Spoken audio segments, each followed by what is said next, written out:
카카오, 네이버 금리 인하가 시작되면 올라갈 겁니다. 지금은 보면요, 살 주식이 너무 많아요. 그런 측면에서 작년에 너무 이렇게 좀 유행을 했던 주식은 조금 제쳐두시고 좀 가치 영역에 가 있는 주식들.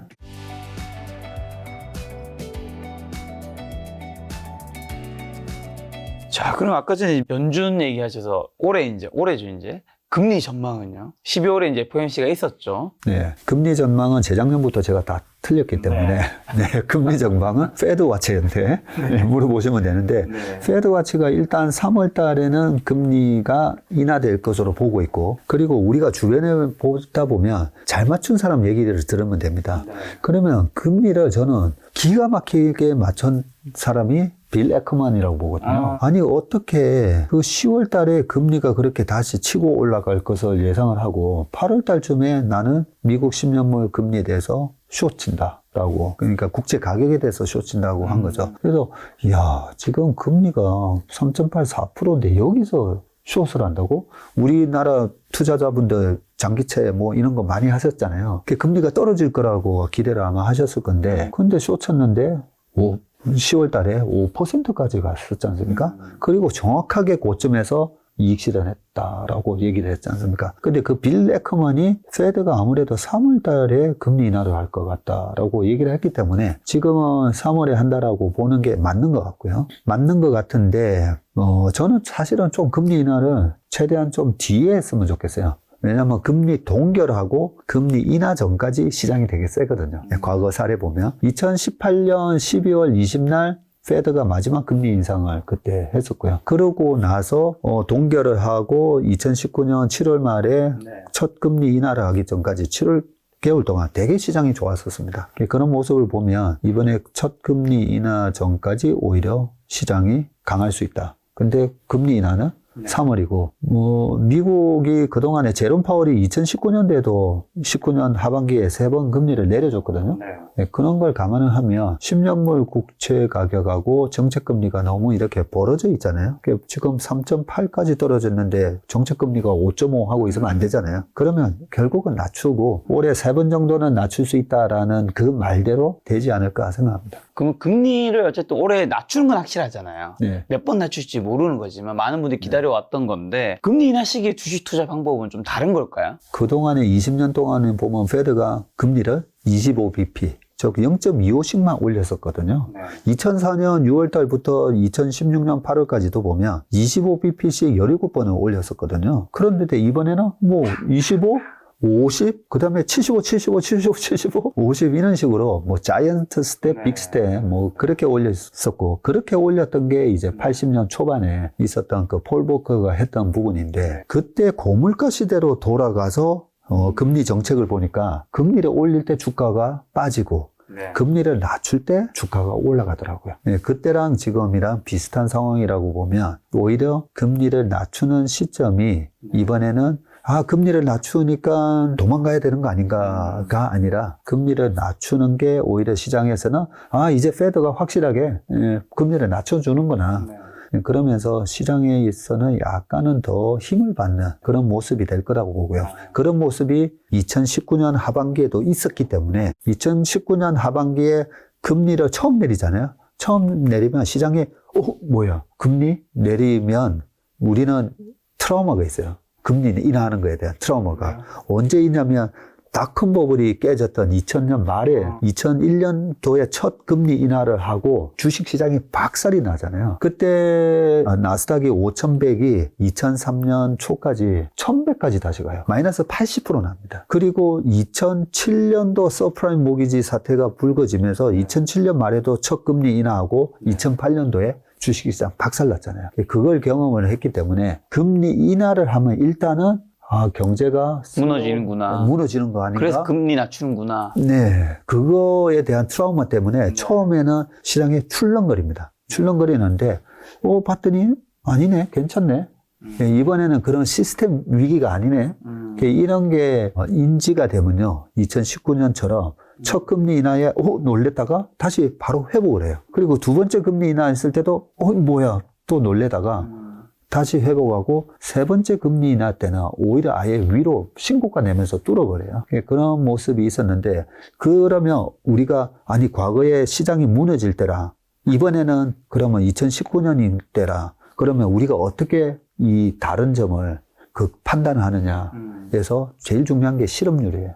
2007년도 말부터 그때 미국의 베어 스턴스부터 해가지고 미국의 금융기관들이 박살이 나면서 엄청난 대량 실업자가 나오게 되거든요. 그리고 2020년 3월 달에 코로나 때도 처음 금리 인하 막 할 때 주가 확 빠지잖아요. 코로나 때 실업률이 14.8%까지 가거든요. 그렇게 실업률이 가파르게 이렇게 올라간다 싶으면 그러면 우리가 와 이게 하드랜딩인가?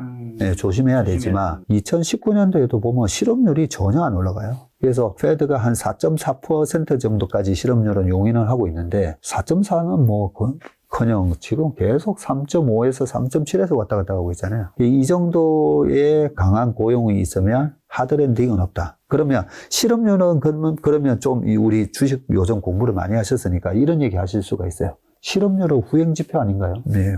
그렇죠. 실업률에는 후행지표, 주가는 경기의 선행지표. 네, 그래서 실업률을 보면서 투자하는 건 아닌데 실업률이 어떻게 될 거다라는 걸 우리가 힌트를 얻을 수 있는 그런 데이터가 있어요. 네. 그게 바로 고용보고서라고 하는 졸트 보고서죠. 그 매달 발표하는 졸트 보고서 보면 얼마 전까지 1년 전만 하더라도 구직자는 한 명인데 아 제발 우리 회사 와줘 하는 구인을 하는 회사가 2개였어요. 야, 정말 부럽죠. 네. 한 명이 회사를 골라서 갈 수가 있으니까. 그게 지금도 아직까지 1.7, 1.6배예요. 여전히. 네. 그거 보면 실업률이 급등을 안 하겠구나. 여전히 일자리 많네요. 알 수 있는 거죠. 그럼 금리 인하 시기에 아까 말씀해 주신 카카오 네이버 같은 인터넷이라든가 뭐 그동안 많이 주춤했던 바이오 같은 섹터, 성장주 섹터 오르는 건가요, 당연히? 카카오 네이버 금리 인하가 시작되면 올라갈 겁니다. 네, 그런 말씀을 계속 드리고 있는데 우리가 금리만큼 중요한 건 없습니다. 모든 투자 자산의 그 할인율은 금리로 하는 거기 때문에 근데 금리가 떨어지면 이 플랫폼 기업들의 주가도 올라가게 돼 있고요. 근데 올라갈 때 못 올라오는 기업들도 예전에 많았었죠. 그 못 올라오는 기업들은 어떤 기업이냐면 최근에 미국에서도 넷플릭스는 강하게 올라갔는데 월트 디즈니 잘 못 올랐어요. 그렇죠. 예, 그래서 넷플릭스가 디즈니한테 이제 밀리는 거 아니야? 디즈니는 뭐 ESPN이랑 뭐 다 합쳐가지고 2억 4천만 명 뭐 넘어서는 것처럼 보였는데 오히려 넷플릭스가 훨씬 더 강력하고 월트 디즈니가 좀 이렇게 밀리는 모습을 보이니까 못 올라오잖아요. 그런 것처럼 우리가 경쟁 구도를 체크해야 되는데 카카오는 계속 무슨 단톡방이 만들어지고 있어요. 무슨 단톡방이에요? 요즘 사칭 많이 생기던데. 아, 그런 채널 말고. 네, 우리 무슨 대학 모임부터 해가지고 맞아. 계속. 연말에는 아주 톡방이 더 늘어나서. 계속 늘어나지 않습니까? 그런 걸 보면 우리가 이 카카오에서 그 플랫폼 기업들은 결국은 광고로 먹고 사는데 작년까지는 금리가 높다 보니까 회사들이 비용을 줄이는 차원에서 광고도 별로 안 했던 거죠. 그러면서 플랫폼 기업들이 다 같이 빠졌는데 금리가 떨어지고 회사들이 이제 광고 시장이 올해는 좀 회복한다 그러거든요. 그런 측면에서는 계속 눈을 빼앗기고 있느냐 아니냐. 그런 차원에서 페이스북이 주가가 박살났던 게, 뭐 이제 다 틱톡으로 가는 거 아니야? 그렇죠. 네, 그런 또 불안감 때문이었는데 틱톡을 규제를 해주고 인스타그램에서도 쇼츠 같은 거, 릴스인가 뭔가 뭐 이런 것 때문에 하다 보니까 페이스북이 지금 160% 올랐나요? 뭐 그런 시기였기 때문에 우리나라 네이버 카카오도 우리 이제 카카오 안 하잖아. 뭐 딴 거 하는 게 있나 보면 오히려 더 늘어나고 있다는 거죠. 그런 측면에서 카카오 네이버도 경쟁 구도가 전혀 바뀌지 않았기 때문에 금리가 떨어지면 반드시 회복한다. 얼마까지 회복하느냐가 중요하죠. 그렇죠. 얼마까지? 답을 주시려고요?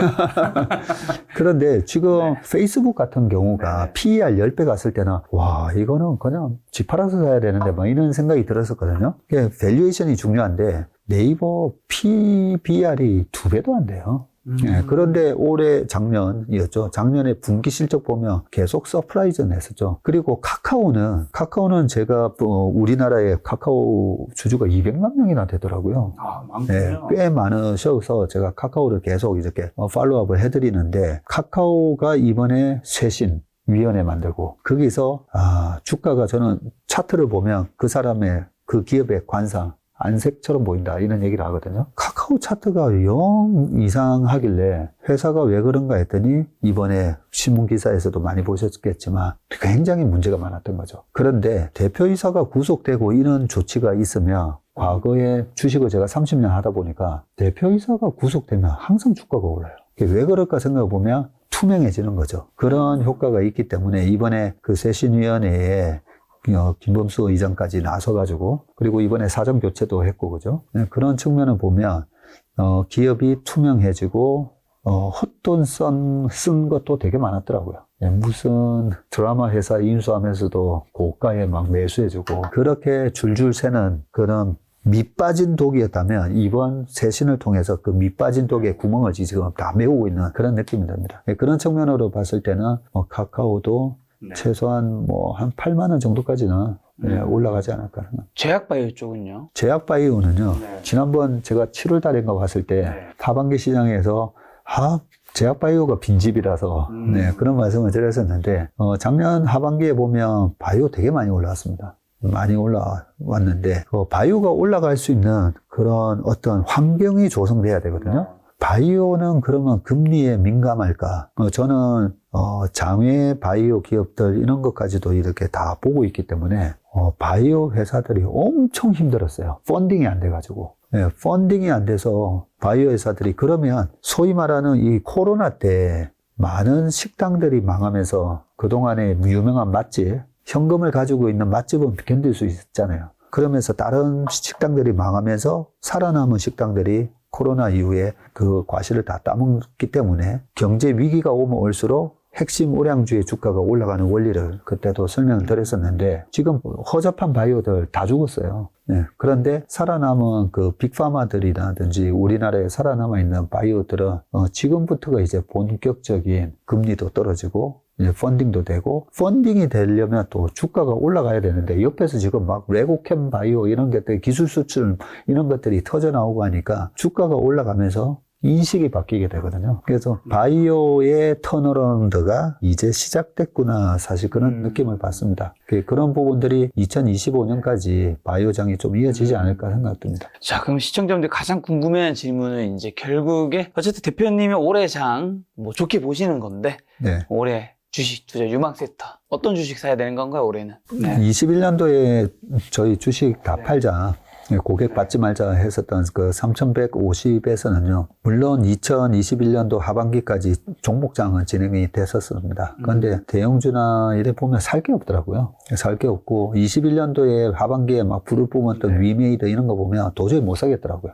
그렇게 살 주식이 없었던 거에 반해서 지금은 보면요. 살 주식이 너무 많아요. 소위 말해서 가치 영역에 가 있는 주식들도 그렇고, 하물며 건설주 이런 것들도 되게 안 좋잖아요. 그러니까요. 얼마 전에 태형건설 부도 나오고 했었는데, 근데 주택건설 시장 오늘 그 매경신문에도 나오긴 했었는데, 서울에 재건축해야 되는 아파트 단지나 뭐 이런 것들, 그 재건축 조합에서 어떤 아파트한테 시공을 맡기겠습니까? 그죠? 아무래도 브랜드 탑3나 탑5 안에 있는 그런 건설사에다가 시공을 맡기겠죠. 그런 거 보면 우리나라 금리는 미국만큼 그렇게 많이 올리지 않았었잖아요. 그래서 10년물 국채금리도 3.3 근처까지 지금 떨어져 있는데 이 정도 금리 수준이면 주택시장에는 약간의 훈풍이 불 것 같아요. 근데 상업용 부동산은 여전히 안 좋습니다. 그래서 상업용 부동산에 PF 해가지고 한 그런 뭐 저축은행이나 일부 증권사는 여전히 위험해 보이는데 반면에 금리가 떨어지면서 실질적으로 뭐 건설주도 괜찮을 것 같고 그다음에 뭐 신용평가회사는 금리가 떨어져야 대출을 받으면 대출 받으려고 조회만 해도 바로 신용 조회했습니다. 뭐 문자 막 날라오잖아요. 뜨죠. 예. 신용 변동 내역을 확인하세요 하면서 그런 회사가 우리나라에 2회사밖에 없어요. 그게 또 거의 과점화되어 있는 회사인데 그런 회사들도 뭐 눈에 보이고 보면 사고 싶은 주식들이 되게 많습니다. 그런 측면에서 작년에 너무 이렇게 좀 유행을 했던 주식은 조금 제쳐두시고 좀 가치 영역에 가 있는 주식들 잘 보시면 괜찮을 것 같습니다. 건설과 신용평가 이런 쪽 말씀해 주신 건가요? 근데 그게 다 금리랑 다 연관된 거예요. 아까 바이오도 마찬가지고요. 그리고 반도체는 내년 상반기까지, 25년 상반기까지 괜찮은데 여기서 하나 반도체가 1월 말에서 2월 달에는 한번 출렁거립니다. 특히나 짝수의 과거 5번의 짝수에 보면 1월에서 2월 넘어갈 때 설 전에 수익률이 마이너스 거의 한 5%까지 빠져요. 네, 그런 부분이 있으니까 반도체는 지금 당장 쫓아가지 마시고 네, 조정 좀 받으면 사셔도 설 전에 왜 조정을? 근데 보통 뭐 세뱃돈 마련해야 되나요? 그거 팔아서? 세뱃돈 안 찾아가시나 보네요. 아니 찾아야죠. 아직 조카들이 없어서. 제가 그 코로나 전만 하더라도 저희 이제 큰 집이 김해에 있거든요. 갈 때마다 저희 아버지 형제가 6남 1녀시고 그 밑에 이제 형제다 뭐 주렁주렁 이렇게 있다 보니까 조카들도 줘야 되고. 그러니까 한 300만 원을 찾아가도 모자라더라고요. 요즘 만 원짜리 한 장 주면 안 된다면서요? 안 되죠. 거기도 인플레이션이, 세뱃돈에도 인플레이션이 붙어가지고. 그래서 항상 설 전에, 추석 전에 우리나라 시장의 이 특징입니다. 그리고 또 하나는 주말 효과라고 해가지고 주말에 무슨 일이 벌어질지 모르나. 그렇죠. 그래서, 휴일 동안. 네. 그래서 주식시장은 불확실성을 제일 싫어하기 때문에 긴 연휴를 싫어합니다. 그런 차원에서도 이제 현금을 아무래도 만들어 놓고 싶어 하는 그런 심리가 있기 때문에. 근데 9월, 10월만큼 심한 조정은 아니에요. 원래 1, 2, 3, 4월 달이 주식시장이 강하기 때문에 아무튼 설 전에 주도주들도 잘 한번 밑에서 사는 전략 하셔도 괜찮을 것 같습니다.